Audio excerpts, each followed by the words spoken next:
jomirawo hokki fulɓe mangu imiɗi tuntoɗon gaɗa Shehu Usman Dan Hodiyo hanko waddi juldanku o mawnini juldanku ko moye pulle andi Shehu Usman Dan Hodiyo hanum waddani en juldanku yoni kowa e jogii ɗum leydi men bo mawɓe jaɓoyɓe leydi men e jungoɓe laral daneyal mawɓe fulɓe ko moye andi ɓe Sardawna Tafawa Balewa hamɓe jaɓonoy en leydi e jungoɓe laral daneyal bandiraɓe men miɗi kawten hoore mawɓe meɗen gaddidi e lesdi yeeso amma noon no ɓe mbayridi en na noon nde soriɗen joni to on bitti ɓaawo on daari Ahmadou Bello Sardawna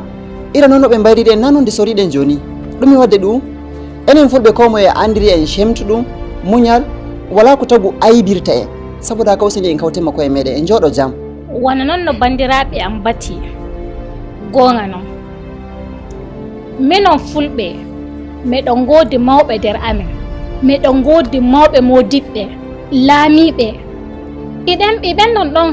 himɓe ne ɗuɗuɓe hana sey mi bati on ɓe humaɓɓe amma hano Shehu Shagari imma Umaru Musa Aduwa fo joni eɗen ni imma Muhammadu Buhari koyno i hani kawten ko e meɗen joɗoɗen jam ko fami yigo on Allah joɗɗini en jam mi nodda bandiraɓe amin Allah joni on gi'a kamɓe woni bandiraɓe fulɓe kamɓe woni kidnapping wirjuki aduna ɗum waraɓe hutoɓe panni hankali mabɓe hukkaki amma mi nodda taguga Allah ɓe daara ɓe jooɗo jam kawten hoore miɗo ƴewna yimɓe en wara en huɓɓodira en hawta hoore en jooɗa jam ko ɓe andi pullo ɓe andi fulɓe ɓe semtuɗum ɓe muñal kala pullo fuu ɗo mari camtuɗum ɗo mari muñal ko mi ƴewnata yimɓe en hawta hoore amin en jooɗa jam ta en dinga barugo derɗiraɓe amin ko en dinga barugo himɓe wuro amin voɗay ha yimɓe andi pullo pat pullo jonde jam yiɗi Allah hawtu hoore amin en jooɗa jam